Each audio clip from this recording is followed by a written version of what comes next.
Hey parents, Pastor Andy here. Just want to take a quick minute to say thank you for all that you do to invest in the next generation.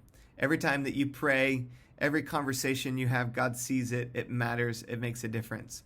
And if your kids are like mine, it's very rare for them to walk up and say, Dad or Mom, you're doing an amazing job. So I just want to tell you, you're doing an amazing job and your investment is reaping a harvest. So do not give up with that investment. For at the right time, you'll experience the fruit of all that you are pouring into your kids.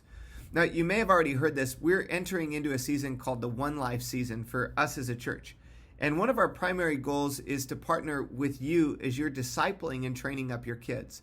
That's why over these next 4 to 5 weeks, as we together as a church are looking at our trust in God, our generosity in the services with adults, we're going to be doing that each week with the kids. So much of the content that we're getting as adults, the kids are getting in their individual classrooms with the great leaders that we have with echoKIDS. So grateful for the echoKIDS team, Pastor Randy, and the rest of the campus directors and leaders that are pouring into the next generation. And as they go to those classes, each week there's going to be a theme, a big idea, and then there's going to be something that we can do at home with the kids. So we're going to give you one practical thing that you might try out this week. And so this week, we're talking about how every good and perfect gift comes from God. James 1, 16 and 17 kind of talk about this idea that God is a giver of good gifts. So perhaps you might take a moment to go through your house with a notebook or a pad and just write down 100 things that God has given to our lives. Toys, gifts, relationships. Take time to thank God for those things.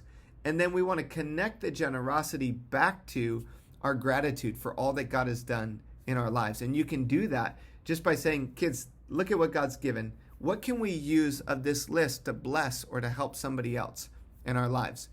You know, there's a power when parents model what we're training our kids to do. I remember as a kid watching my dad be generous in the church service, write checks, and him explaining to me the importance of tithing and giving back the first tenth of our generosity to God. He would connect many of the spiritual blessings that we had in our family to the obedience and the way of life to trust God first. So it's going to be awesome to see what God does in future generations through this One Life series. And we're going to be asking all of the adults to come with a commitment on November 14th over the next 2 years of what we plan to give, one number. And while we're doing this, the kids are going to be doing it on November 7th. And we'll both have commitment cards.